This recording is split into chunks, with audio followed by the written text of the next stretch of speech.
व्यवस्थित रखेंगे। ഫിലിപ്പിയർക്ക് എഴുതിയ ലേഖനം 3-ാം അധ്യായം ഇൻകാ ഒന്നാം ഒന്നാം അധ്യായം 3-11 3 मुതൽ तो फिलिपियर हम 11 अध्याय उसके तीसरा आयत से हम पढ़ेंगे। एक साथ तो नहीं पढ़ेंगे, हम धीरे धीरे करके उसमें से हम देखेंगे कि परमेश्वर के दास पौलुस का मुख्य रीति से प्रार्थना के विषय में वहां पर हम पढ़ पाते हैं। അപ്പോസ്തലനായ പൗലോസ് ഫിലിപ്പിയർക്ക് ലേഖനം എഴുതുമ്പോൾ പ്രാർത്ഥനയെക്കുറിച്ച് എഴുതിയിരിക്കുന്ന ഈ വേദഭാഗം നമുക്ക് ഓരോ ഭാഗങ്ങളായിട്ട് ചിന്തിക്കാം। और हम जानते हैं कि फिलिपियों की पत्री लिखने के समय में पौलुस किस दशा में हम उसे पाया जाता है। നമുക്കറിയാം ഫിലിപ്പിയർക്ക് എഴുതിയ ലേഖനം പൗലോസ് എഴുതുമ്പോൾ പൗലോസിന്റെ അവസ്ഥ എന്തായിരുന്നു എന്ന്।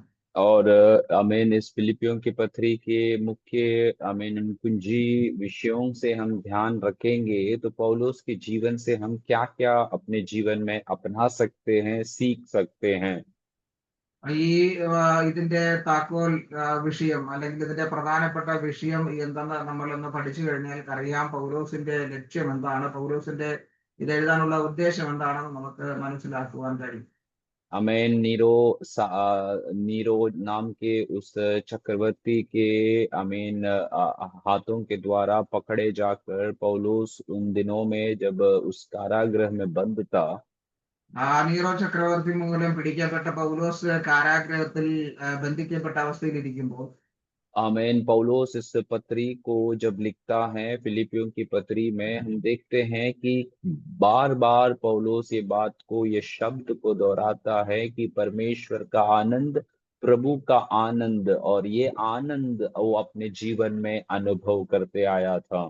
പൗലോസ് ബന്ധിക്കപ്പെട്ടവനായി കാരാഗ്രഹത്തിൽ കിടക്കുമ്പോഴും അവൻ വീണ്ടും വീണ്ടും ആവർത്തിച്ച് പറയുന്ന ഒരു വിഷയം എപ്പോഴും സന്തോഷിക്കുക, കർത്താവിന്റെ സന്തോഷത്തെക്കുറിച്ച് താൻ പറയുന്നത് നമുക്ക് ഈ ഫിലിപ്പിയ ലേഖനത്തിൽ കാണുവാൻ കഴിയും।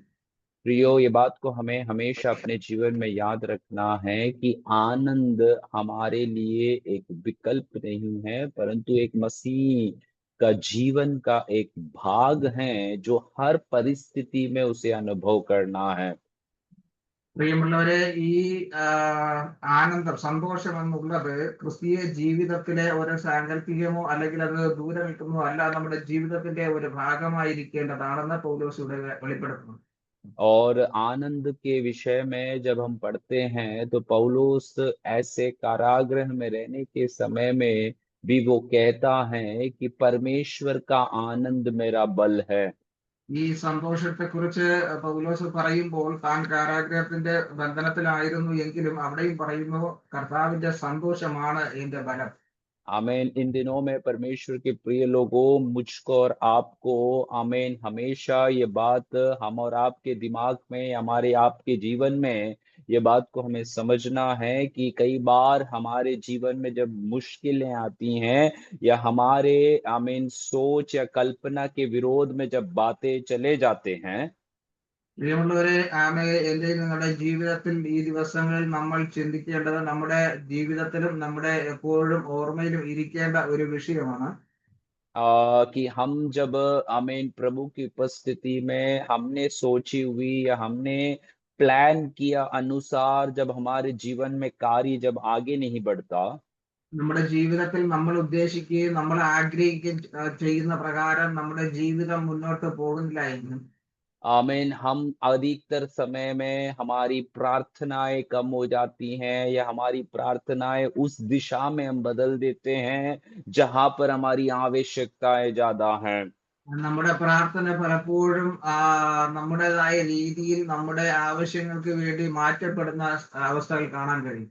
लेकिन आमीन यहाँ पर पौलुस को देखिए कि पौलुस अपनी परिस्थिति को बिल्कुल भी यहाँ पर नहीं बता रहा। आमीन ना तो फिलिपी कलीसिया को अपने दुख के बारे में कुछ ज्यादा बता रहा है, परंतु पौलुस जब प्रार्थना करता है तो वो प्रार्थना के अंदर की जो बातें क्या क्या हैं वो आज हम यहाँ पर सुबह के समय मनन करेंगे।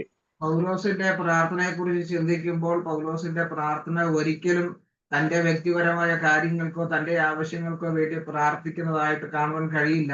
എന്നാൽ പൗലോസിന്റെ പ്രാർത്ഥനയുടെ ആഴത്തെക്കുറിച്ച് ഇന്ന് പകൽക്കാലം നമുക്ക് ചിന്തിക്കാം। आमीन, आमीन। मैं ये नहीं कह रहा हूँ कि हमें प्रार्थना करना नहीं चाहिए हमारे व्यक्तिगत विषयों के लिए, परंतु हमारे जीवन का लक्ष्य क्या है, इस बात को हमें कई बार हमें सही करना बहुत ज़रूरी है। ഞാന് നമ്മുടെ വ്യക്തിപരമായ വിഷയങ്ങൾക്ക് വേണ്ടി പ്രാർത്ഥിക്കരുത് എന്നല്ല ഞാൻ പറയാൻ ആഗ്രഹിക്കുന്നത്. എന്നാൽ നമ്മുടെ പ്രാർത്ഥന ഏത് രീതിയിലാകണം, നമ്മൾ പ്രാർത്ഥിക്കുന്നത് ദൈവത്തിന്റെ ഹിതപ്രകാരമായിരിക്കണമെന്ന്.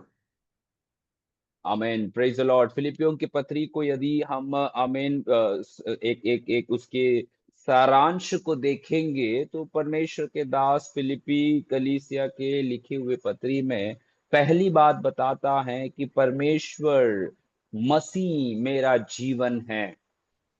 ഈ ഫിലിപ്പിയ ലേഖനത്തിന്റെ ആകെക്കൂടെ തുകയൊന്ന് നമ്മൾ പരിശോധിച്ച് നോക്കിയാൽ നമുക്ക് കാണുവാൻ കഴിയുന്നത് ഈ ക്രിസ്തീയ ജീവിതമാണ് എന്റെ ഏറ്റവും പ്രധാന ലക്ഷ്യമെന്ന് നമുക്കിവിടെ കാണുവാൻ കഴിയും. दूसरी बात परमेश्वर के दास पौलुस बताता है कि मसीह ही मेरा लक्ष्य है, मेरे अंतिम स्थान है। കർത്താവാണ് എന്റെ ലക്ഷ്യം, അതാണ് എന്റെ അവസാനം, എന്റെ അവസാനത്തോളം കർത്താവാണ്, എന്റെ ഏറ്റവും അവസാന പോയിന്റ് കർത്താവാണെന്ന് പൗലോസ് പറയുന്നത് കാണുവാൻ കഴിയും. तीसरी बात पौलुस याद दिलाता है कि मसीह मेरा आनंद का विषय है, मेरा सारी आनंद उसी में केंद्रित है। മൂന്നാമത് പൗലോസ് പറയുന്നത് ക്രിസ്തുവാണ് എന്റെ സന്തോഷം, എന്റെ സന്തോഷത്തിന്റെ കേന്ദ്ര സ്ഥാനം എന്നുള്ളത് ക്രിസ്തുവാണെന്ന് പൗലോസ് പറയുന്നത് ഇവിടെ പറയുന്നു. और आखिरी में पौलुस बताता है कि मसीह मेरा धन है, मेरा सामर्थ्य है। അവസാനമായി പൗലോസ് പറയുന്നു ക്രിസ്തുവാണ് എന്റെ ധനം, എന്റെ ബലം. Praise the Lord, hallelujah. इन दिनों में परमेश्वर के प्रिय लोगों, हम और आपके जीवन में इन 4 बातों को यदि हम ध्यान रखेंगे, तो हमारे मसीही जीवन का एक बड़ा-सा एक आमीन जीवन में एक बदलावट को हम अपने जीवन में देख पाएँगे। പ്രിയമുള്ളവരെ, നമ്മുടെ ക്രിസ്തീയ ജീവിതത്തിൽ ഈ 4 കാര്യങ്ങളെ കുറിച്ച് നാം ശ്രദ്ധിക്കാമെങ്കിൽ, അത് നമ്മൾ മനസ്സിലാക്കാമെങ്കിൽ നമ്മുടെ ജീവിതം ക്രിസ്തുവിൽ ധന്യമായി തീരും. आमीन। कई बार आमीन हम यदि अपने जीवन को ही देखें तो मसीह मेरा जीवन है या मेरा लक्ष्य है, ये बात को हम कई बार भूल जाते हैं। ക്രിസ്തുവാണ് നമ്മുടെ ലക്ഷ്യം, ക്രിസ്തുവാണ് നമ്മുടെ ജീവിതം എന്നുള്ള കാര്യം പലപ്പോഴും നമ്മൾ മറന്നു പോകുന്നു. आमीन। कई बार हम अपने व्यक्तिगत पारिवारिक जीवन में इतने उलझ जाते हैं कि हम अपने आप में कुछ बनने के लिए, अपने आप में कुछ करने के लिए, अपने आप में कुछ साबित करने के लिए हम कोशिश में लग जाते हैं। ये बात भूलकर कि मेरा जीवन मैंने मसीह के लिए अपने आप को सौंप दिया है। നമ്മൾ പലപ്പോഴും നമ്മുടേതായ ചില വ്യക്തിപരമായ ജീവിതങ്ങൾ വെളിപ്പെടുത്തുവാനും നമ്മൾ എന്തെങ്കിലും ആണെന്നുള്ളത് കാണിക്കുവാനും വേണ്ടി പരിശ്രമിക്കുമ്പോൾ ക്രിസ്തുവിന് വേണ്ടി നമ്മുടെ ജീവിതം സമർപ്പിച്ചിരിക്കുന്നു എന്നുള്ള കാര്യം നാം മറന്നുപോകുന്നു. आमीन। हमेशा हमें बात को समझ में आना है कि मेरे और आपका आमीन जीवन पूरा मसीह के लिए है और जो भी हम करता है, चाहे वो व्यक्तिगत जीवन हो या आप सामूहिक से जीवन में हो, आप सब कुछ उस प्रभु यीशु के लिए आप अपने जीवन से कर रहे हैं। നമ്മൾ ഈ കാര്യം എപ്പോഴും ഓർക്കുക. നമ്മൾ വ്യക്തിപരമായാലും സമൂഹപരമായാലും കുടുംബപരമായും നമ്മൾ എന്ത് ചെയ്താലും, ഏതെല്ലാം കാര്യങ്ങൾ ചെയ്യുന്നുവെങ്കിലും അതെല്ലാം നമ്മൾ ക്രിസ്തുവിന്റെ മഹത്വത്തിന് വേണ്ടി, ക്രിസ്തുവിന് വേണ്ടി ചെയ്യുന്നു എന്നുള്ള കാര്യം നാം മനസ്സിലാക്കേണ്ടിയിരിക്കുന്നു. आमीन। दूसरी बात मैंने जैसे बताया पहले कि मसीह मेरा आनंद है, मेरा सब कुछ वही है, मेरी परिस्थिति मुझे मेरी आनंद को बिगाड़ नहीं सकता और कोई बातें मेरी आनंद को बिगाड़ नहीं सकता। ക്രിസ്തുവാണ് എന്റെ സന്തോഷം, എന്റെ സന്തോഷത്തിന്റെ സകലതും ക്രിസ്തുവാണ്. ഏതൊരു സാഹചര്യവും എന്റെ സന്തോഷത്തെ മാറ്റിമറിക്കുവാൻ കഴിയത്തില്ല എന്ന് ഉറച്ചിരിക്കുക. आमीन, प्रेज़ द लॉर्ड। आज प्रभु के दास राजू पास्टर तो शायद नहीं है, लेकिन कई बार वो हमें ऐसे बताते हैं कि हम ऐसे बैठे हुए रहते हैं कि हमारा सब कुछ नष्ट हो गया है। രാജീവ് പാസ്റ്റർ ഇടയ്ക്കിടയ്ക്ക് ഓർമ്മിപ്പിക്കാറുണ്ട്, ഇത് നമ്മുടെ മധ്യ ഇല്ലെങ്കിലും ദൈവദാസൻ ഇടയ്ക്കിടയ്ക്ക് ഓർമ്മിപ്പിക്കാറുണ്ട്, നമ്മൾ ദൈവസന്നിധിയിൽ ഇരിക്കുമ്പോൾ നമുക്ക് എന്തോ നഷ്ടപ്പെട്ട അവസ്ഥയിൽ ഇരിക്കുന്നത് പോലെയാണ് ഇരിക്കുന്നത്. ऐसा लगने लगता है कि हमारी आनंद नष्ट हुआ है, हम बहुत निराश, उदास ऐसी अवस्थाओं में हम प्रभु की उपस्थिति में भी कई बार बैठ जाते हैं। നമ്മൾ പലപ്പോഴും ദൈവസന്നിധിയിൽ ഇരിക്കുന്നത് നമ്മുടെ സന്തോഷം നഷ്ടപ്പെട്ടോ നമ്മുടെ ആനന്ദമെല്ലാം നഷ്ടപ്പെട്ടോ നമ്മൾ വളരെ ദുഃഖത്തിന്റെ അവസ്ഥയിൽ ദൈവസന്നിധിയിൽ ഇരിക്കുന്നത് പോലെ കാണുവാൻ കഴിയുന്നു. हो सकता है कि आप ऐसे बैठने के पीछे कुछ कारण होगा, शायद आप ऐसे कोई मानसिक तनाव या शारीरिक बीमारी या घर में आपके कोई परेशानी, कलीसिया में कोई परेशानी, कुछ ना कुछ विषय आपके पीछे आपको सताता होगा। നിങ്ങൾ ഇങ്ങനെ ഇരിക്കുന്നതിന്റെ കാരണം ചിലപ്പോൾ നിങ്ങൾക്ക് മാനസികമായ ചില ബുദ്ധിമുട്ടുകൾ ഉണ്ടായിരിക്കാം, ശാരീരികമായ ചില പ്രശ്നങ്ങൾ ഉണ്ടായിരിക്കാം, ചിലപ്പോൾ കുടുംബപരമായ എന്തെങ്കിലും വിഷയങ്ങൾ ഉണ്ടായിരിക്കാം, സഭാപരമായ പ്രശ്നങ്ങളും ചിലപ്പോൾ അതിന്റെ പിന്നിൽ ഉണ്ടായിരിക്കാം. लेकिन मसीह में हम हमेशा याद रखना है कि मेरी आनंद को चुराने वाली कोई भी बात हमारे जीवन में आने वाली समस्याओं में बढ़कर नहीं है। ക്രിസ്തീയ ജീവിതത്തിൽ നമ്മൾ ഒരു കാര്യം മനസ്സിലാക്കുക, നമ്മുടെ യാതൊരു പ്രശ്നങ്ങളും യാതൊരു പരിസ്ഥിതികളും നമ്മുടെ സന്തോഷത്തെ എടുത്തു കളയുവാൻ കഴിയത്തില്ല എന്ന് നമ്മൾ മനസ്സിലാക്കുക. यस, हमें हमेशा ये बात को हमारे मन के अंदर हमेशा ये बात को रखना है कि चाहे मेरी परिस्थिति वास्तविक होगा कि आपकी परिस्थिति बिगड़ा हुआ है, आप उसी में चिंतित हैं, परंतु आपकी आनंद को कोई भी आपके जीवन से चुरा नहीं सकता। നിങ്ങളുടെ ജീവിതത്തിൽ നിങ്ങൾ പ്രശ്നസങ്കുലമായ ഒരു അവസ്ഥയിലേക്ക് കടന്നു പോകുന്നതായിരിക്കാം, ചിലപ്പോൾ നിങ്ങളുടെ സാഹചര്യങ്ങളെല്ലാം പ്രതികൂലമായിരിക്കാം. എന്നാൽ ഏതൊരു സാഹചര്യമോ ഏതൊരു അവസ്ഥയോ നിങ്ങളുടെ സന്തോഷത്തെ, ക്രിസ്തീയ സന്തോഷത്തെ എടുത്തു കളയാൻ കഴിയില്ല എന്ന് നിങ്ങൾ മനസ്സിലാക്കി. आमेन, प्रेज़ द लॉर्ड। आइए हम पौलुस की उस प्रार्थना के और अपने ध्यान को लेकर चलेंगे। पहले अध्याय का 3 वचन से लेके 11 वचन तक पौलुस का एक प्रार्थना है फिलिप्पी कलीसिया के लिए। ഫിലിപ്പിയർക്കെഴുതിയ ലേഖനം 1-ാം അധ്യായം 3-ാം വാക്യം 11 വരെയുള്ള വാക്യങ്ങൾ നമ്മൾ വായിക്കുമ്പോൾ പൗലോസ് ഫിലിപ്പിയ സഭയ്ക്ക് വേണ്ടി പ്രാർത്ഥിക്കുന്ന ഒരു പ്രാർത്ഥന നമുക്ക് അവിടെ കാണുവാൻ കഴിയും. और प्रार्थना का एक सारांश हम निकालेंगे तो पहला पौलुस की प्रार्थना का विषय है कि फिलिपियों की कलीसिया को वो याद करता है और उनके प्रति कुछ बातों को जो वो आमीन आमीन जो उनके लिए ध्यान रखने का था उस बातों को कर रहा है। ഇതിന്റെ ആകത്തുകയെന്ന് നമ്മൾ പരിശോധിക്കുമ്പോൾ ഫിലിപ്പിയ സഭയെ ഓർക്കുകയും ഫിലിപ്പിയ സഭയ്ക്ക് വേണ്ടതായ കാര്യങ്ങളെ പറഞ്ഞു കൊടുക്കുക, ആ സഭയ്ക്ക് വേണ്ടി പ്രാർത്ഥിക്കുന്ന ഒരു പ്രാർത്ഥന നമുക്ക് കാണുവാൻ കഴിയും. दूसरी बात पौलुस उस प्रार्थना में याद दिलाता है कि वो परमेश्वर में कितनी आत्मविश्वास को रखते हैं, कितना कॉन्फिडेंस उसमें प्रभु में है। രണ്ടാമത് നമുക്ക് കാണുവാൻ കഴിയുന്നത് അവൻ ക്രിസ്തുവിൽ എത്ര ആത്മസംതൃപ്തി ഉള്ളവനാ, അല്ലെങ്കിൽ ക്രിസ്തുവിൽ എത്രത്തോളം അടിയുറച്ച് വിശ്വസിക്കുന്നവനെന്ന് ഇവിടെ കാണുവാൻ കഴിയും. तीसरी बात पौलुस उस कलीसिया का प्रति इच्छाओं को प्रभु की उपस्थिति में प्रार्थना में प्रकट करता है। മൂന്നാമത് ദൈവസന്നിധിയിൽ ഓരോ ദിവസത്തെയും അവന്റെ ആ ലക്ഷ്യത്തെ കുറിച്ച് കാണുവാൻ കഴിയും. आमीन। प्रार्थना किस लिए करना है, किस विषय के लिए करना है, इन बातों को पौलुस उन बातों उस आयतों में हमें बता कर देता है। പ്രാർത്ഥന എന്തിനു വേണ്ടി ചെയ്യണം, ഏതെല്ലാം വിഷയങ്ങളിൽ വേണ്ടി പ്രാർത്ഥിക്കണം എന്നുള്ളത് പൗലോസ് ഈ അധ്യായത്തിൽ പറയുന്നു. आमीन। उसके पहले भाग को हम देखेंगे, हमने 3 और 4 वचन को पढ़ना होगा। मैं पढ़ता हूं, आप लोग अपने बाइबल में ध्यान देना। मैं जब जब तुम्हें स्मरण करता हूं तब तब अपने परमेश्वर का धन्यवाद करता हूं, और जब कभी तुम सबके लिए विनती करता हूं तो सदा आनंद के साथ विनती करता हूं। ഞാനിതിന്റെ ആദ്യ ഭാഗമായ 3-4 വാക്യം വായിക്കുന്നു. നിങ്ങൾ നിങ്ങളുടെ ബൈബിൾ ശ്രദ്ധിക്കുക. ഞാൻ നിങ്ങൾക്ക് എല്ലാവർക്കും വേണ്ടി കഴിക്കുന്ന സകല പ്രാർത്ഥനയിലും എപ്പോഴും സന്തോഷത്തോടെ പ്രാർത്ഥിച്ചും നിങ്ങളിൽ നല്ല പ്രവൃത്തിയെ ആരംഭിച്ചവൻ ക്രിസ്തുവിന്റെ നാളോളം അതിനെ തികയ്ക്കും എന്നും ഉറപ്പായി വിശ്വസിച്ചിരിക്കുന്നു. Praise the Lord, hallelujah. तो प्रभु का दास पौलुस आमीन फिलिपियों की कलीसिया के लिए जब भी वे उसे याद करते हैं तो पहली बात कह रहा है, मैं जब जब तुम्हें स्मरण करता हूं अपने परमेश्वर का धन्यवाद करता हूं। പൗലോസ് ഇവിടെ പറയുന്നത് ഫിലിപ്പിയ സഭയെ കുറിച്ച് അവൻ ഓർക്കുമ്പോഴൊക്കെയും ആ സഭയെക്കുറിച്ച് ഓർക്കുമ്പോഴൊക്കെയും ദൈവത്തിന് സ്തോത്രം അർപ്പിക്കുന്നു. Praise the Lord, hallelujah. दूसरी बात पौलुस कहता है कि जब कभी तुम्हें याद करता हूं तो मैं आनंद के साथ तुम्हारे लिए विनती करता हूं। ഇവിടെ രണ്ടാമത് പറയുന്നത്, ഞാൻ നിങ്ങളെ ഓർക്കുമ്പോൾ ഒക്കെ എപ്പോഴും ഞാൻ സന്തോഷത്തോടെ പ്രാർത്ഥിക്കും.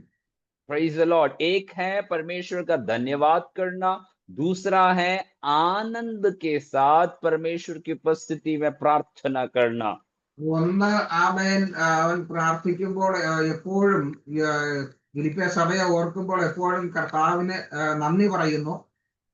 കർത്താവിന് നന്ദി പറയുമ്പോൾ രണ്ടാമത് ഇവിടെ പറയുന്നത്, അവൻ എപ്പോഴും ഓർക്കുമ്പോഴൊക്കെയും അവൻ സന്തോഷത്തോടുകൂടെ സഭയ്ക്ക് വേണ്ടി പ്രാർത്ഥിക്കുന്നു. Praise the Lord, हमें तो यहाँ पर हम यदि ऐसे सोचे तो जब जब भी पौलुस फिलिपियों की कलीसिया को याद करता है तो पौलुस के मन में आनंद और धन्यवाद और प्रार्थना आने के लिए इतना कुछ क्या उन्होंने किया है। പൗലോസ് ഫിലിപ്പിയ സഭയെക്കുറിച്ച് ഓർക്കുമ്പോൾ സന്തോഷവും പ്രാർത്ഥനയും അല്ലെങ്കിൽ അവരെക്കുറിച്ച് ആനന്ദിക്കുവാനുള്ള ഈ കാരണം എന്താണ്? आमीन। साधारण रीति से आमीन पौलुस की परिस्थिति को हमें समझना है। वे रोमी कारागृह में बंद है, वे बड़े एक मुश्किल अवस्था में वहां पर पड़े हुए हैं। ऐसे समय में आमीन याद कर रहा है फिलिपी कलीसिया को और उनके लिए वे धन्यवाद करते हैं और आनंद के साथ प्रार्थना भी कर रहे हैं। അവൻ കാരാഗ്രഹത്തിൽ വധിക്കപ്പെട്ടവനായി കിടക്കുമ്പോൾ തന്നെ ആ അവസ്ഥയിലും ഈ ഫിലിപ്പിയ സഭയെക്കുറിച്ച് ഓർക്കുമ്പോൾ അവന് വലിയ സന്തോഷവും നന്ദിയും ദൈവത്തോടുള്ള പ്രാർത്ഥനയും കഴിക്കുന്നത് കാണാൻ കഴിയും. Praise the Lord. आज हमें अपने आप को जांचना जरूरी है प्रियो, कि हम जब किसी के बारे में याद करते हैं, जब हमें किसी के बारे में याद आता है तो उनके बारे में क्या सबसे पहले याद आते हैं हमें। നാം ഒരു കാര്യം നമ്മെ തന്നെ ഒന്ന് പരിശോധിക്കേണ്ടിയിരിക്കുന്നു. നാം ഒരു വ്യക്തിയെ കുറിച്ച് ഓർക്കുമ്പോൾ അല്ലെങ്കിൽ ആ വ്യക്തിയെ നമ്മുടെ മനസ്സിലേക്ക് കടന്നു വരുമ്പോൾ ആദ്യം എന്താണ് ഓർക്കുന്നത്? क्या हम उनके प्रति धन्यवाद कर रहे हैं या कई बार हम उनके बारे में बुराइयों को करते बैठते हैं।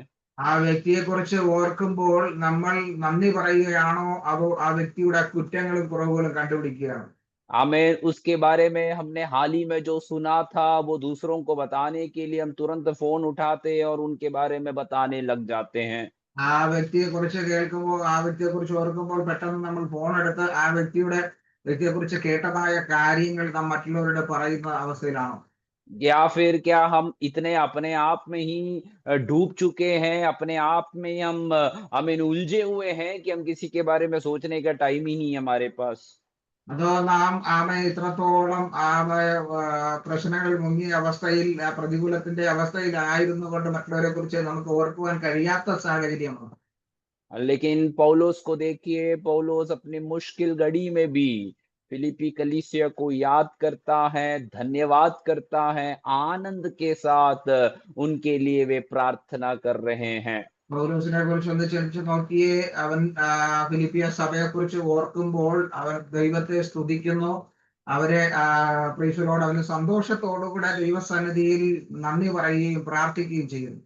Praise the Lord, hallelujah. आज मेरे प्रिय लोगों, मेरे और आपके जीवन में मुझे पौलुस के जीवन से आमीन ये बात को समझना है, सीखने के लिए हमें तैयार होना है। हमारी परिस्थिति कैसे भी क्यों ना होने दो, परंतु परमेश्वर ने हमें इसलिए बुलाया है, इसलिए इस मसीह अनुभव में ले आया है ताकि हम एक दूसरे के लिए प्रार्थना के उस आमीन बंधन में, प्रार्थना के उस अनुभव में हम एक दूसरे को बंधे रखे और प्रभु की आनंद हमारे जीवन में हम अनुभव करते रहें। നാം ഈ ദിവസങ്ങളിൽ നമ്മെ പരിശോധിക്കുക. നാം ദൈവ മക്കളായിരിക്കുമ്പോൾ നാം മറ്റുള്ളവരെ കുറിച്ചുള്ള ചിന്തകളിൽ നാം ആനന്ദിക്കുകയും സന്തോഷിക്കുകയും ദൈവത്തെ മഹത്വപ്പെടുത്തുന്നവരുമായിരിക്കണം. Praise the Lord, hallelujah. दूसरी बात हम वचन में देखते हैं कि उसके 6 आयत में आमीन, प्रेज द लॉर्ड, 5 और 6 वचनों को हम पढ़ेंगे तो वहां पर लिखता, इसीलिए कि तुम पहले दिन से लेकर आज तक सुसमाचार के फैलाने में मेरे सहभागी रहे हो।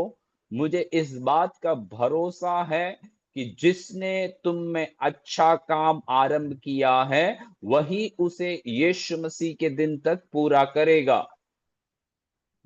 ഇവിടെ 5ഉം 6ഉം വാക്യങ്ങൾ നമ്മൾ വായിക്കുമ്പോൾ നമുക്കിവിടെ കാണാൻ കഴിയുന്നു, ഒന്നാം നാൾ മുതൽ ഇതുവരെയും സുവിശേഷ ഘോഷണത്തിൽ കൂട്ടായ്മയ്ക്കുള്ള നിങ്ങൾക്കുള്ള കൂട്ടായ്മ നിമിത്തം ഞാൻ നിങ്ങളെ ഓർക്കുമ്പോൾ ഒക്കെയും എന്റെ ദൈവത്തിന് സ്തോത്രം ചെയ്യുന്നു.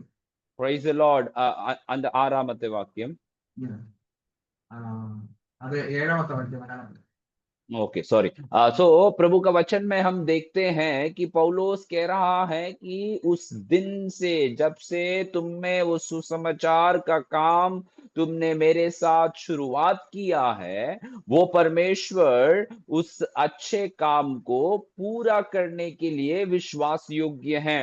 ഇവിടെ ആമേൻ പറയുന്നത്, നിങ്ങൾ ആ പ്രവൃത്തി ആരംഭിച്ച ആദ്യ നാള് മുതൽ അവസാനം വരെയും അത് പൂർത്തീകരിപ്പാൻ ദൈവം വിശ്വസ്തനാണ്. Praise the Lord. परमेश्वर के प्रिय लोगों, पौलुस के अंदर का वो कॉन्फिडेंस, वो आत्मविश्वास इतना गहरा है कि पौलुस ये बात को अच्छी रीति से जान लिया है कि मसीह यीशु ने जो अच्छा काम मेरे और आपके जीवन में शुरुआत किया, वो आने वाले समय तक उसे पूरा भी करेगा। പ്രിയമുള്ളവരെ, പൗലോസിന്റെ ആത്മവിശ്വാസം ഇവിടെ നോക്കിയേ. ഇവിടെ പറയുന്നത് സുവിശേഷ വേലയിൽ ആമേൻ ആരംഭിച്ചിട്ടുള്ള, അല്ലെങ്കിൽ സുവിശേഷ വേല ആരംഭിച്ച സമയം മുതൽ നിങ്ങൾ ആരംഭിച്ച പ്രവൃത്തിയെ പൂർത്തീകരിപ്പാൻ, അവസാനത്തോളം അത് പൂർത്തീകരിപ്പാൻ ദൈവം വിശ്വസ്തനാണ്. Praise the Lord, hallelujah. वो परमेश्वर विश्वास योग्य है। यदि आपको और मुझको परमेश्वर ने प्रभु के कामों के लिए चुना है, तो वो अपना काम को पूरा करने के लिए वो विश्वास योग्य हैं। क्या हम उसके साथ बने रहने के लिए तैयार हैं क्या? അതെ, ദൈവം വിശ്വസ്തന. നമ്മെ സുവിശേഷ വേലയ്ക്ക് വേണ്ടി ദൈവം വിളിച്ചിട്ടുണ്ടെങ്കിൽ ആ പ്രവൃത്തിയെ പൂർത്തീകരിപ്പാൻ ദൈവം വിശ്വസ്തന. എന്നാൽ നമ്മൾ ആ സുവിശേഷ പ്രവർത്തനത്തിൽ, അല്ലെങ്കിൽ ദൈവവേലയിൽ നമ്മൾ ആമേൻ വിശ്വസ്തരായി നിൽക്കുന്നുണ്ടോ? Praise the Lord. हमेशा हम ये बात को आमीन अनुभव करते हैं कि कैसा मैं आमीन खत्म करूंगा, कैसे आगे बढ़ूंगा, मेरी सेवकाई का क्या होगा, विरोध आ रहा है, सताव आ रहा है, इत्यादि चिंताएं हमें कई बार आमीन मसीह सेवकाइयों में, मसीह कार्यों में हमें पीछे करने की अवस्थाओं में हम पाते हैं। പലപ്പോഴും നമ്മൾ വ്യാകുലപ്പെടുന്നത്, സുവിശേഷ വേലയിൽ ഒത്തിരി പ്രതികൂലങ്ങൾ കടന്നു വരുന്നു, ഒത്തിരി പ്രശ്നങ്ങൾ കടന്നു വരുന്നു, പോരാട്ടങ്ങൾ കടന്നു വരുന്നു. ഇതെങ്ങനെ മുന്നോട്ട് കൊണ്ടുപോകും എന്ന് ചിന്തിച്ച് പലപ്പോഴും നമ്മൾ വ്യാകുലപ്പെടുന്നു. कई बार आमीन जो सहायता हमें मिलना चाहिए था, वो हमें नहीं मिल पाता है, तो भी हम आमीन आमीन इस प्रकार से चिंतित रह जाते हैं कि मैं कैसे आगे बढ़ाऊंगा, मेरी सेवकाई, मेरी परिवार की क्या स्थिति होगी। लेकिन एक बात को याद रखना, जो परमेश्वर ने शुरुआत किया है, वो अंत के दिन तक उसे पूरा करने के लिए वो विश्वास योग्य प्रभु है। പലപ്പോഴും നമുക്ക് ലഭിക്കേണ്ട സപ്പോർട്ടുകൾ ലഭിക്കാതെ വരുമ്പോൾ നമ്മുടെ കുടുംബം എങ്ങനെ മുന്നോട്ട് പോകും, നമ്മുടെ സുവിശേഷ വേല എങ്ങനെ മുന്നോട്ട് പോകും, നമ്മുടെ മക്കളുടെ ഭാവി, അങ്ങനെ പലതിനെ കുറിച്ച് നമ്മൾ ഭാരപ്പെട്ട് വ്യാകുലപ്പെടുന്നു. എന്നാൽ ഒരു കാര്യം നമ്മൾ മനസ്സിലാക്കുക, നമ്മെ വിളിച്ചിരിക്കുന്ന ദൈവം നമ്മെ അവസാനത്തോളം അത് പൂർത്തീകരിക്കാൻ കഴിവുള്ള ദൈവമാണ്. और इसलिए उस छठे आयत में हिंदी में इस प्रकार से कहता है कि जिसने तुम में अच्छा काम आरंभ किया है, वही उसे यीशु मसीह के दिन तक पूरा करेगा। वायदा किया है तो वो वायदा पूरा करने वाला प्रभु है हमारा प्रभु यीशु। അതുകൊണ്ടാണ് ഇവിടെ ദൈവവചനം പറയുന്നത്, നിങ്ങളിൽ ആ നല്ല പ്രവൃത്തി ആരംഭിച്ചവൻ അത് അവസാനത്തോളം പൂർത്തീകരിപ്പാൻ ശക്തനാണ്. क्या हम उसी के साथ उस विश्वास योग्यता को निभाने के लिए हम तैयार हैं क्या? നമ്മൾ ഇത് നമ്മുടെ ജീവിതത്തിൽ അനുഭവമാക്കി തീർക്കുവാൻ നമ്മൾ ഒരുക്കമാണോ? आगे की ओर हम बढ़ेंगे, उसके आमीन 9वें आयत की ओर हम जाएंगे, तो वहां पर पौलुस कलीसिया के लिए क्या प्रार्थना कर रहा है, उन बातों को हम वहां पर पढ़ पाते हैं। 9ാം വാക്യത്തിലേക്ക് നമ്മൾ കടന്നു വരുമ്പോൾ പൗലോസ് സഭയിൽ ഉണ്ടായിരിക്കേണ്ട അടുത്തൊരു വിഷയത്തെ കുറിച്ച് പറയുന്നത് കാണുവാൻ കഴിയും. आमीन। मसीह यीशु की कलीसिया कैसे बढ़ना चाहिए, कैसे उनके अंदर परमेश्वर का कामों का आमीन गहराई अनुभव को वे पाना है, उस बातों के बारे में 9 से लेकर 11 वचन तक पौलुस बताता है। 9-ാം വാക്യം മുതൽ 11-ാം വാക്യം വരെ വായിക്കുമ്പോൾ സഭ എങ്ങനെ വളരണം, ഏതെല്ലാം കാര്യത്തിൽ വളർന്ന് വരണം എന്നുള്ള കാര്യങ്ങളെ വ്യക്തമായി പൗലോസ് പറയുന്നു. Praise the Lord. वहां पे 9वें आयत में लिखा है कि मैं यह प्रार्थना करता हूं कि तुम्हारे प्रेम, ज्ञान और सब प्रकार के विवेक सहित और भी बढ़ता जाए। ആ, പൗലോസിന്റെ പ്രാർത്ഥന ഇവിടെ കാണുവാൻ കഴിയുന്നത് നിങ്ങളുടെ സ്നേഹം മേൽക്കുമേൽ പരിജ്ഞാനത്തിലും സകല വിവേകത്തിലും വർദ്ധിച്ചു വന്നിട്ട് आमेन, प्रेज द लॉर्ड। तो पौलुस की कलीसिया के लिए प्रार्थना है कि इनका जीवन में प्रभु का प्रेम, ज्ञान और सब प्रकार के विवेक से वे बढ़ता जाना जरूरी है। പൗലോസിന്റെ സഭയ്ക്ക് വേണ്ടിയുള്ള പ്രാർത്ഥന നിങ്ങളുടെ സ്നേഹം പരിജ്ഞാനത്തിലും സകല വിവേകത്തിലും വർദ്ധിച്ചു വരണം. Praise the Lord, hallelujah. आजकल आमीन, आजकल के एक प्रभु के दास को देखकर देखे, पौलुस के साथ तुलना करें तो वे अपनी कलीसिया के लिए क्या प्रार्थना कर रहे होंगे। ഇന്നത്തെ ദൈവദാസന്മാരെ കുറിച്ച് ചിന്തിക്കുമ്പോൾ പൗലോസിനെയും ആ ദൈവദാസന്മാരെയും ഒന്ന് തുലനം ചെയ്യുമ്പോൾ ദൈവദാസന്മാർ സഭയ്ക്ക് വേണ്ടി എന്താണ് പ്രാർത്ഥിക്കുന്നത്? छोड़ दिए परमेश्वर के दासों को, छोड़ दीजिए। आप और मैं जो रोज प्रार्थना करते हैं अपनी कलीसियाओं के लिए, हमारी प्रार्थना का मेन मुख्य विषय क्या है। ദൈവദാസന്മാരെ വിട്ട് അടുത്ത ഞാനും നിങ്ങളും എപ്പോഴും പ്രാർത്ഥിക്കുന്നുണ്ട്. നമ്മൾ പ്രാർത്ഥിക്കുമ്പോൾ നമ്മുടെ പ്രധാനപ്പെട്ട വിഷയം എന്താണ്? आमीन। यहाँ पर पौलुस की प्रार्थना का गहराई को हमें समझना है, ना तो वो आमीन लोगों के लिए आर्थिक आमीन शारीरिक जरूरतों को प्रार्थना करने से बढ़कर पौलुस कहता है कि तुम्हारे प्रेम, ज्ञान और सब प्रकार के विवेक सहित तुम मसीह में बढ़ता जाना है, यही उसका जीवन की इच्छा है। പൗലോസിന്റെ പ്രാർത്ഥനയും തന്റെ ജീവിത ലക്ഷ്യവും നമ്മൾ മനസ്സിലാക്കുമ്പോൾ പൗലോസ് പ്രാർത്ഥിക്കുന്നത് നമ്മുടെ പ്രാർത്ഥന പോലെ അല്ല. പൗലോസ് പ്രാർത്ഥിക്കുന്നത് സ്നേഹം മേൽക്കുമേൽ പരിജ്ഞാനത്തിലും സകല വിവേകത്തിലും വർദ്ധിച്ചു വരണമെന്നുള്ളതാണ് തന്റെ ജീവിത ലക്ഷ്യമായിട്ട് പ്രാർത്ഥിക്കുന്നത്. Praise the Lord. इन दिनों में मसीह कलीसियाओं में जब प्रेम कम होते आ रहे हैं, आमीन, आजकल की आमीन अधिकतर मसीह कलीसियाएं सिर्फ एक संगति के नाम से इकट्ठे होते हैं, तो आमीन पौलुस इन दिनों में हमें और आपको याद दिलाता है कि हमारा प्रेम में हम और आप फिर से बंधे रहना बहुत आवश्यक है। ഇന്ന് സഭയിൽ സ്നേഹം കുറഞ്ഞു വന്നുകൊണ്ടിരിക്കുന്ന സാഹചര്യമാണ് കാണുന്നത്. എന്നാൽ കൂടി വരുമ്പോൾ കൂട്ടായ്മയ്ക്കായി കൂടി വരുമ്പോൾ പൗലോസ് പറയുന്നു, നിങ്ങളുടെ ആ സ്നേഹം നാൾക്ക് നാൾ വർദ്ധിച്ചു വരണമെന്നാണ് പൗലോസ് ആഗ്രഹിക്കുന്നത്. हम अपने जीवन को ही हम तुलना करें, हम दूसरों को बोलने से बढ़कर हम अपने आप में देखें कि हमारे मसीह का जो प्रेम है वो बड़े हैं या पिछले दिनों से हम अभी तुलना करें तो वो कम होते आ रहे हैं।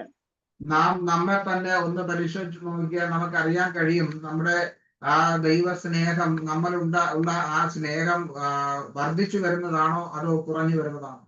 आमीन। हम अपने बचपन की बातों को बोले तो उन दिनों में हमारी कलीसियाओं में हम जानते हैं कि आमीन एक एक व्यक्ति बीमार है या एक व्यक्ति कलीसिया में नहीं आते थे तो उस दिन दोपहर को कलीसिया के लोग उनके घर पहुंच जाता था।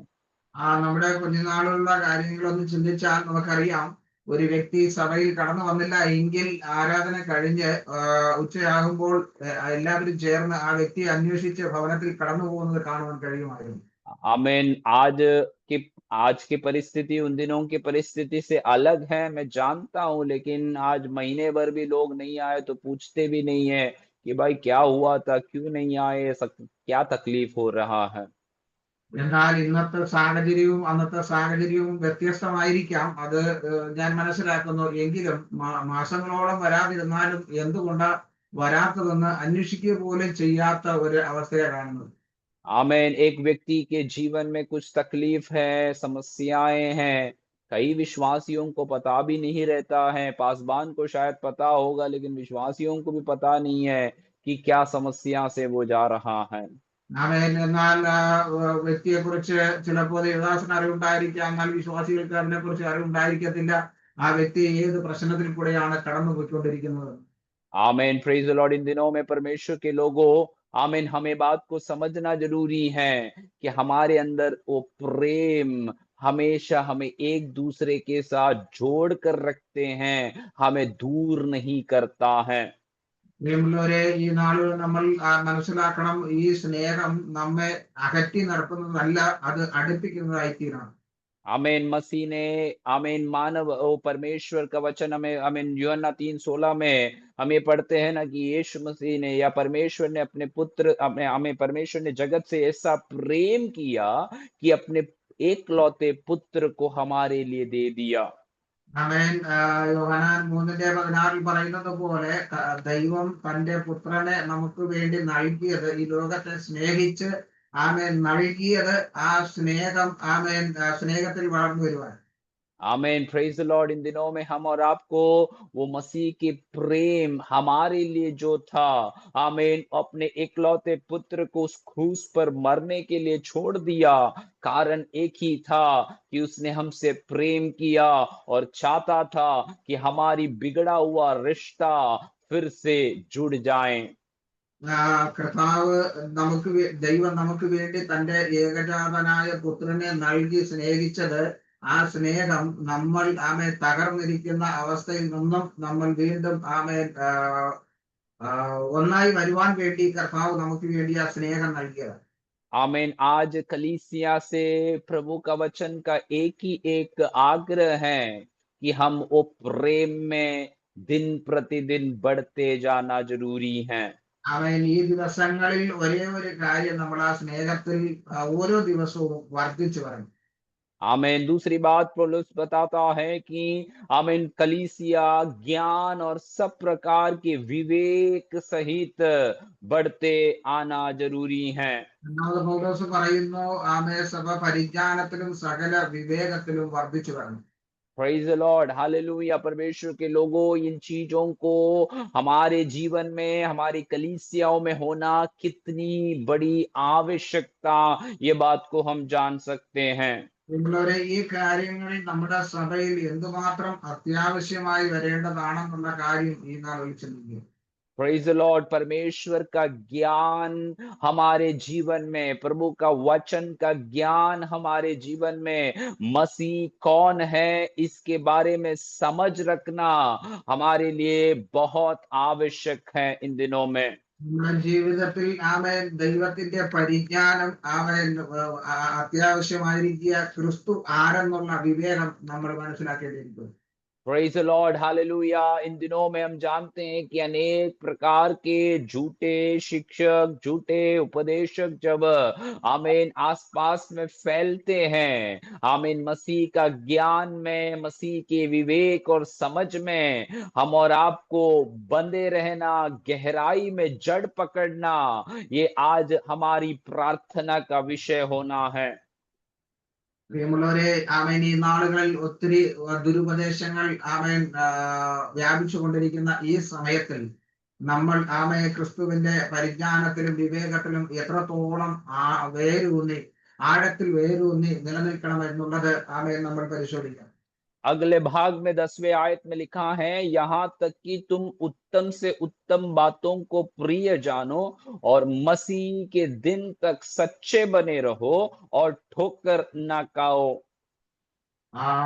ഇവിടെ 10ാം വാക്യത്തിൽ പറയുന്നു, നിങ്ങൾ ഭേദാഭേദങ്ങളെ വിവേചിപ്പാറാകണം എന്നും ക്രിസ്തുവിന്റെ നാളിലേക്ക് നിർമ്മലന്മാരും ഇടർച്ചയില്ലാത്തവരുമാകണം.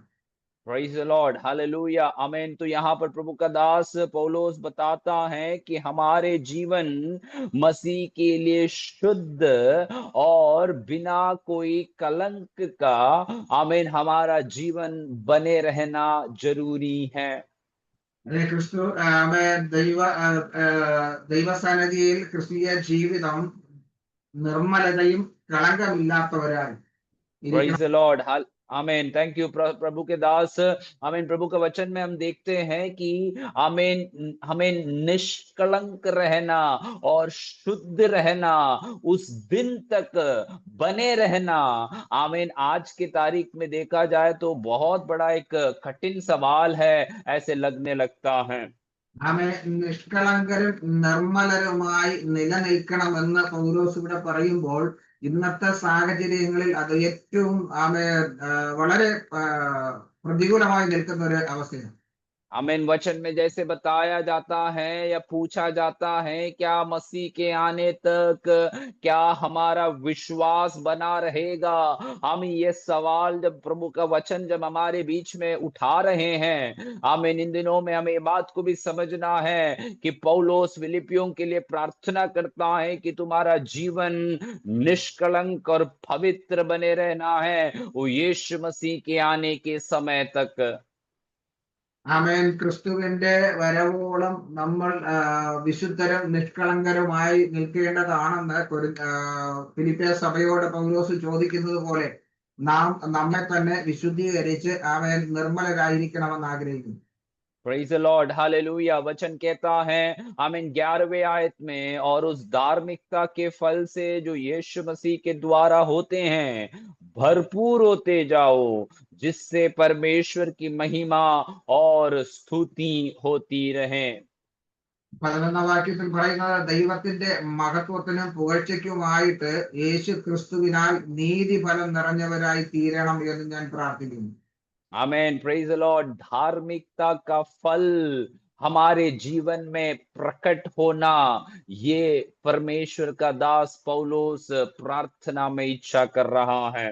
നീതിയുടെ ഫലം നമ്മിൽ വെളിപ്പെടണമെന്ന് പൗലോസ് ഇവിടെ പ്രാർത്ഥിക്കുന്നു. Praise the Lord, hallelujah. केवल आमीन आमीन दिखाई देना नहीं है, परंतु वो उमड़ते जाना है, भरपूरी की एक अवस्था में हमारे जीवन में आना है। കേവലം അതൊരു കാഴ്ചയായി കാണപ്പെടുക മാത്രമല്ല, അത് വർദ്ധിക്കണം, വളർന്നു വരണമെന്ന് പൗലോസ് ആഗ്രഹിക്കുന്നു. Praise the Lord. तो कई बातें आज हमने पौलुस की प्रार्थनाओं में से अभी हमने देखा है। പൗലോസിന്റെ പ്രാർത്ഥനയിൽ നിന്നും പല കാര്യങ്ങൾ ഇന്ന് പകൽക്കാലം നമുക്ക് കാണുവാനിടയായി. 9 से लेकर 11 तक विशेष पौलुस जब कलीसिया के लिए प्रार्थना करता है तो पौलुस का मुख्य विषय क्या क्या है, इसको हमने आज देखा।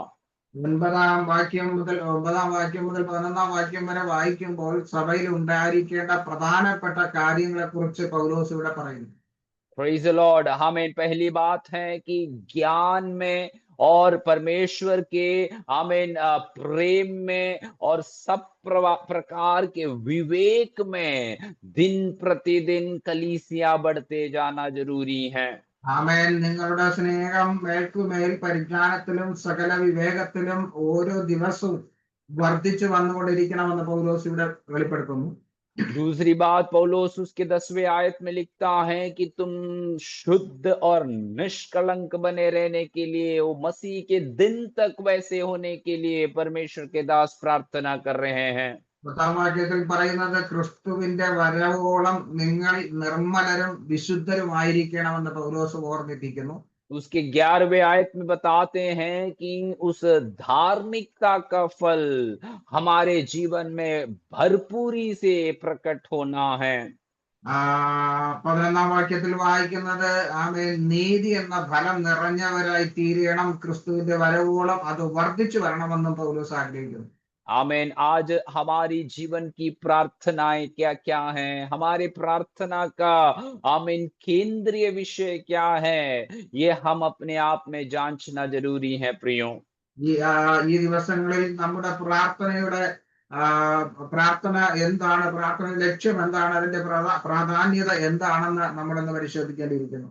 मैं जैसे शुरुआत में मैंने कहा, जरूरत के विषयों के लिए प्रार्थना नहीं करना ये नहीं कह रहा हूं, परंतु आमीन हमारे जीवन में हमारी व्यक्तिगत प्रार्थनाओं में प्रभु से हमारी ये प्रार्थना होना है कि परमेश्वर मुझे आपके प्रेम में बढ़ना है, आपके ज्ञान में, आपके विवेक में मुझे दिन प्रतिदिन बढ़ने के लिए मुझे आप मदद करो प्रभु।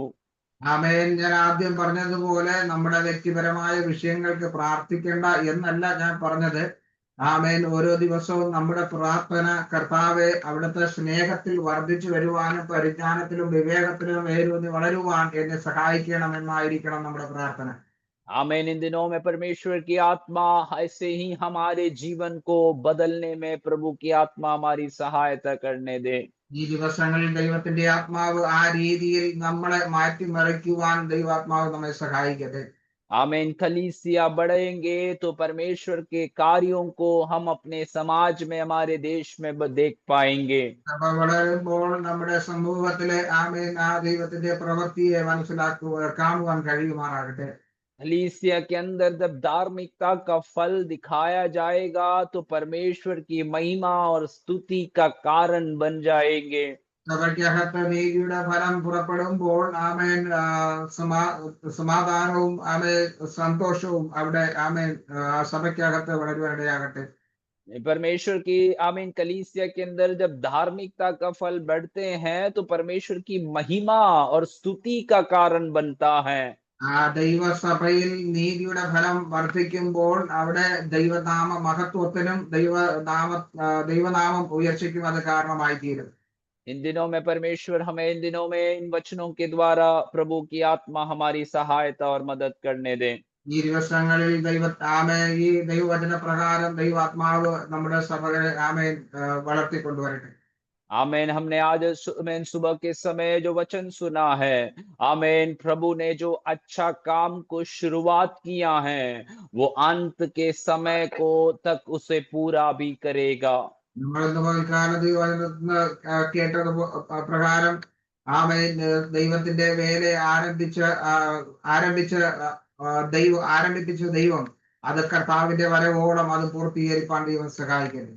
Praise the Lord. प्रभु की आत्मा हमारी सहायता करे प्रार्थना में बढ़ते रहने के लिए, प्रार्थना की गहराइयों को समझने के लिए। परमेश्वर की आत्मा हमारा सहायता और मदद करे। वचनों के द्वारा प्रभु हम सभी को अनुग्रह और आशीष देने पाए। ദൈവാത്മാവ് നമ്മെ സഹായിക്കട്ടെ. ഈ ദിവസങ്ങളിൽ ദൈവത്തിന്റെ വചനപ്രകാരം മുന്നേറുവാൻ ദൈവാത്മാവ് നമ്മെ ഓരോരുത്തരെയും സഹായിക്കുകയും ബലപ്പെടുത്തുകയും ചെയ്യുമാറാകട്ടെ. ഈ വചനപ്രകാരം ദൈവം നമ്മെ അനുഗ്രഹിക്കുമാറാകട്ടെ. समय दिया हुआ प्रभु के दासों को धन्यवाद देता हूँ। प्रभु आप सभी को आशीष और अनुग्रह देने पाए। നമ്മെ അനുവദിച്ച കർത്താവിന്റെ ദാസന്മാരോടുള്ള നന്ദി അറിയിക്കുന്നു. ദൈവം എല്ലാവരെയും ധാരാളമായി അനുഗ്രഹിക്കട്ടെ.